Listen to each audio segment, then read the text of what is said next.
Es decir, las creencias fácticas pueden resolverse fácilmente cuando los dos puntos de vista coinciden en cuál es el método de resolver la controversia, pero no pueden resolverse cuando se convierten en marcadores de identidad cultural.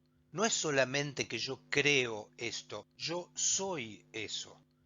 Al afirmar su creencia, se manifiesta la lealtad a una comunidad moral, cultural e ideológica. Yo soy eso, yo pertenezco a eso. No es solo que yo creo eso. Esto afecta la forma en que podemos resolver racionalmente un desacuerdo. Afirmar hechos no es simple. En muchos casos, afirmar un hecho es una forma de señalar una lealtad religiosa, moral o política más amplia. Esto hace difícil y a menudo imposible respetar a otros cuando no estamos de acuerdo con los hechos. Y esto incluso abarca el campo científico. ¿Son los carbohidratos o son las grasas? No solo hay hechos, hay identidades puestas en juego. En este extraordinario libro de Joshua Green se analizan estos puntos con mucho detalle, con suma inteligencia.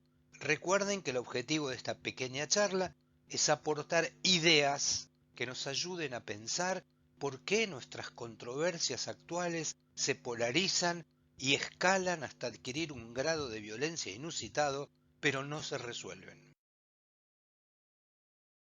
En este libro se dice que muchas de las posiciones controversiales no luchan por egoísmo, sino porque sus visiones del mundo son incompatibles con lo que podría ser moral. Yo no solo creo que lo que dice el otro está equivocado, creo que es inmoral. No son solo desacuerdos académicos, ¿eh?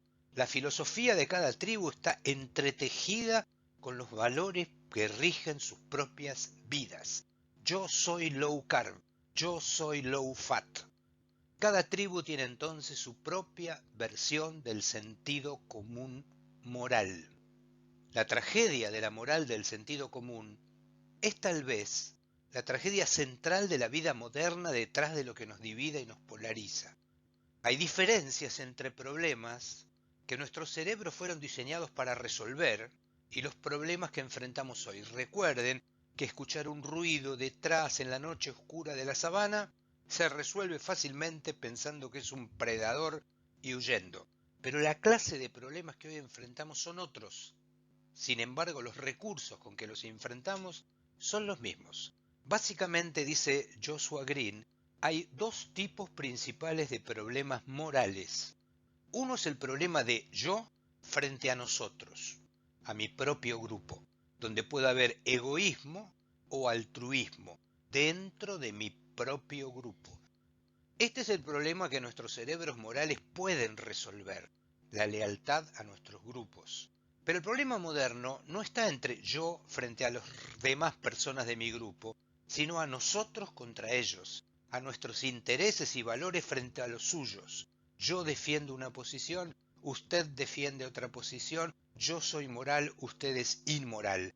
Esto es una tragedia contemporánea. La maquinaria moral en nuestro cerebro resuelve problemas del tipo 2 con herramientas para resolver problemas del tipo 1. La maquinaria moral de nuestro cerebro resuelve fácilmente el primer problema, intragrupal, pero crea el segundo problema, disputa entre grupos. La moralidad es un conjunto de adaptaciones psicológicas que permiten a los individuos egoístas obtener los beneficios de la cooperación. Es decir, la moralidad ha surgido como recurso cognitivo en pequeños grupos de nuestros antepasados prehistóricos.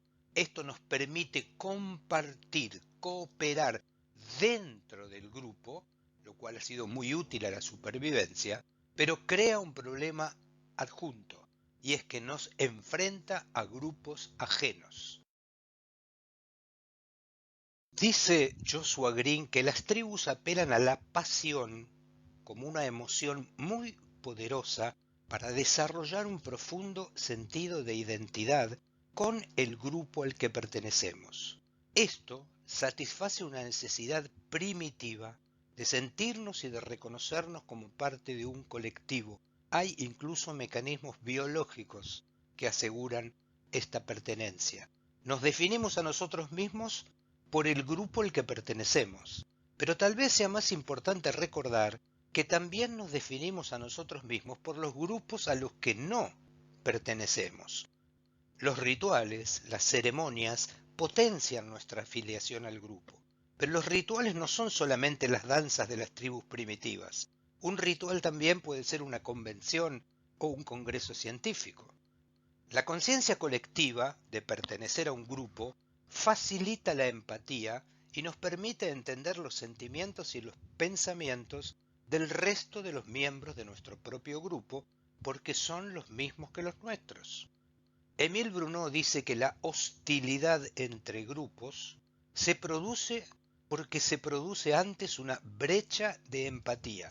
Tenemos una falta de empatía que se vincula más con el grado de identidad con nuestro propio grupo que con las razones que esgrimen grupos diferentes. A nuestro propio grupo lo consideramos naturalmente como moralmente superior y por lo tanto exageramos las diferencias que tenemos con los demás. El cerebro tiene mecanismos neurobiológicos muy eficaces que silencian las señales empáticas con los grupos ajenos con el fin de comprender y ponernos en lugar ajeno, es decir, nos resulta imposible entendernos. Cuanta más identificación sesgada hay con nuestro propio grupo, menor será la empatía con el grupo ajeno.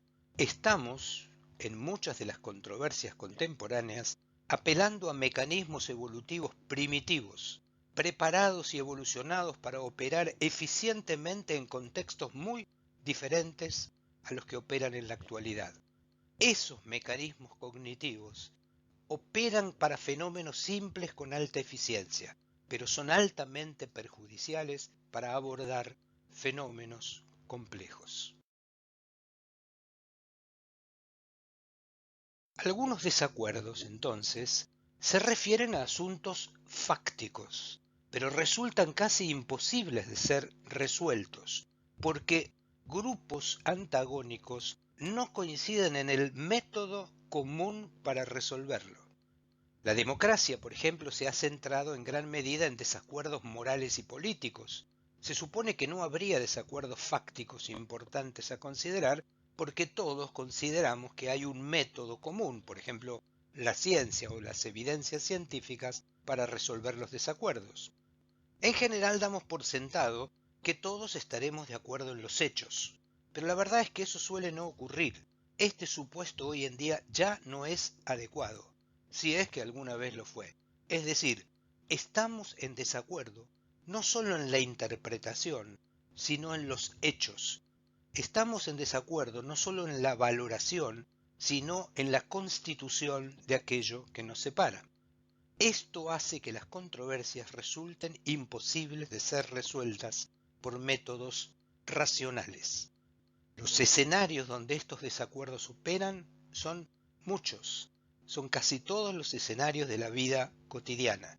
Mientras intentemos resolver fenómenos complejos en los que no estamos de acuerdo, apelando a recursos cognitivos perfectamente evolucionados para resolver problemas simples, las controversias no se resuelven, la polarización escala y a veces adquiere niveles de violencia.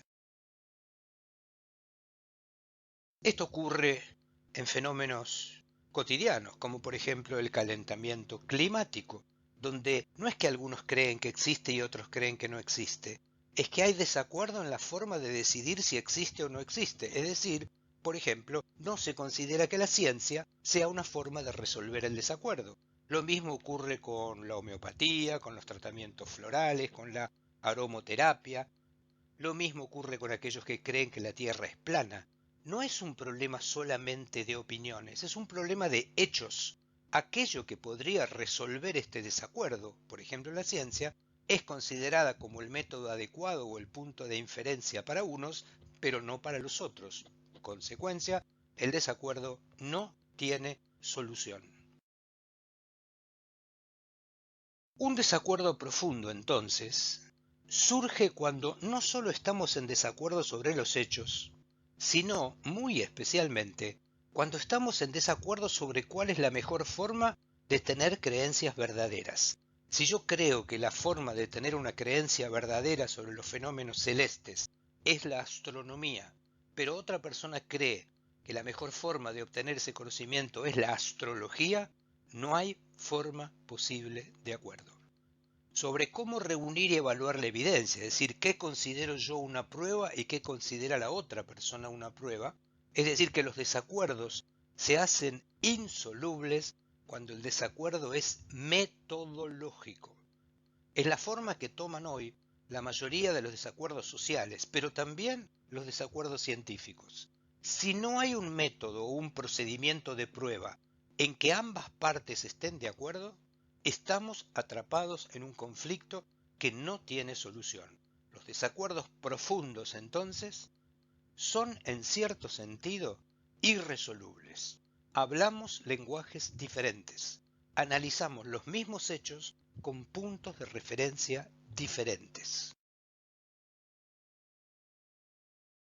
No podemos al mismo tiempo, entonces, respetar a los demás, considerarlos tan inteligentes y sinceros como nosotros mismos, y estar plenamente convencidos de que tienen razón y de que ellos están completamente equivocados. Es decir, a menos que simplemente estemos de acuerdo en que no nos vamos a poner de acuerdo.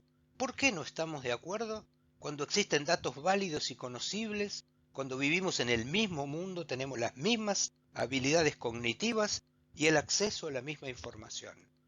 Si todas las personas del mundo hoy tienen acceso a la misma evidencia científica sobre las complicaciones posibles de las vacunas, ¿por qué algunos creen que existen y otros creen que no existen? Porque el punto de referencia para ambos es diferente. Esto genera desacuerdos que escalan a niveles de violencia, que se impregnan de juicios morales, de identidades que se sienten involucradas cuando se refutan sus afirmaciones. No estás refutando lo que yo digo, sino a mí mismo como parte de un grupo. Usamos entonces nuestra cognición no para formar creencias, sino para apoyar creencias o valores que ya teníamos y que consideramos que son parte de nuestra propia identidad, particularmente en situaciones en las que sentimos que no es lo que decimos lo que está amenazado, sino nosotros mismos como personas. Esto nos hace seleccionar la evidencia para elegir solo aquella que apoya nuestra visión del mundo. Piensen, por ejemplo, en el caso de los antivacunas. Recordamos mucho mejor la evidencia que apoya nuestros prejuicios y somos mucho menos críticos con ella, pero la contraevidencia es sujeta a un feroz escrutinio crítico, se descalifica o se ignora por completo. Este es el mecanismo cognitivo que impide ponernos de acuerdo. Quedamos ciegos, sordos y mudos a cualquier evidencia que contradiga nuestras creencias. Max Planck, el físico alemán, decía que una nueva verdad científica no triunfa por convencer a sus oponentes y hacerles ver la luz, sino porque sus oponentes mueren y una nueva generación crece. Según Max Planck, la ciencia avanza de a un funeral a la vez, y él llamaba a estos grupos, dentro del mundo científico académico, el club de la mutua admiración. Entre los conceptos que vale la pena tener en cuenta cuando analizamos el tema de las controversias y de la irracionalidad de las discusiones contemporáneas, es lo que algunos autores denominaron caconomía o economía de lo peor. Es la extraña predilección de algunas personas o grupos por producir trabajos o conceptos de baja calidad y recibir recompensas de baja calidad. Es un modo perfecto de sostener la mediocridad del mundo como modo automático o por defecto de funcionamiento. Hay un doble acuerdo tácito.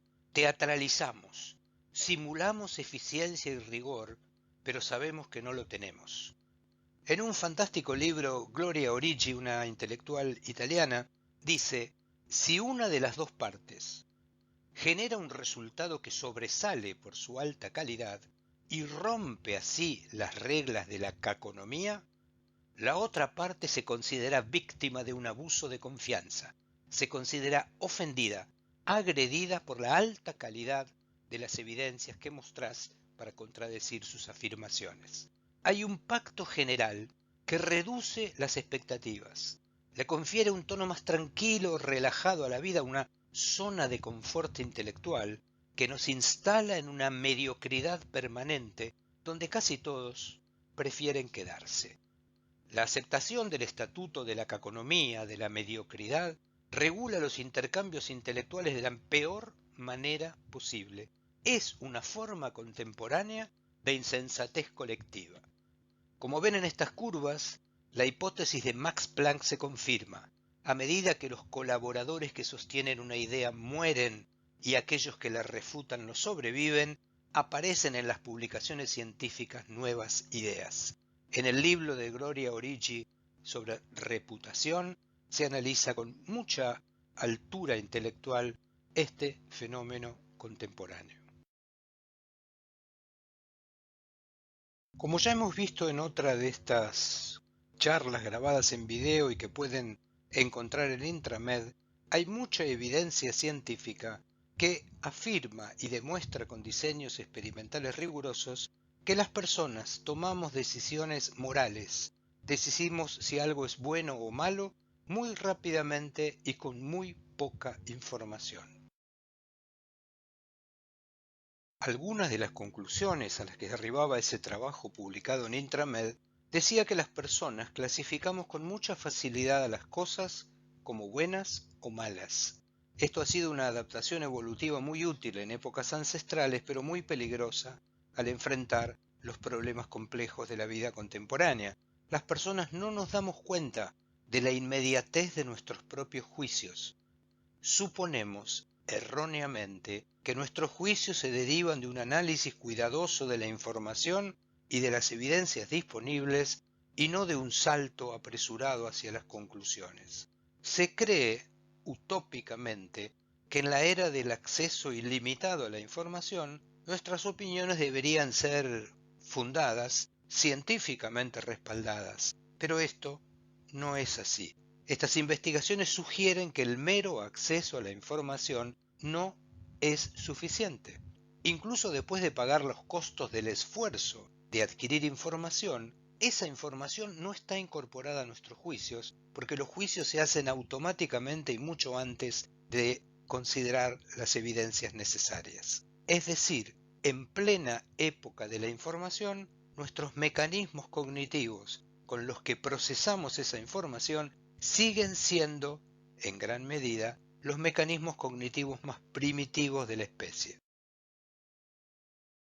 En nuestros días, pese a la creencia generalizada en que el acceso a la información nos hace tomar mejores decisiones, en muchos casos, no en todos, no nos inscribimos en la tradición clásica de la Grecia arcaica o de la disputatio medievalis, es decir, no refutamos argumentos con otros argumentos de mejor relevancia y de mayor peso lógico, sino que en general estamos teniendo controversias que apelan a nuestros mecanismos más primitivos, basados específicamente en reacciones automáticas y emocionales fácilmente manipulables que hacen que nuestras controversias contemporáneas asciendan en una escala de violencia inusitada, verbal o física, pero fundamentalmente impidan encontrar solución a las diferencias de opinión. Son controversias que nunca serán resueltas apelando a estos mecanismos intelectuales tan primitivos y tan ineficaces para resolver la complejidad de los problemas que abordan. Ojalá estas pocas ideas les resulten de utilidad para pensar lo que nos pasa a todos en la era de la información. Muchas gracias.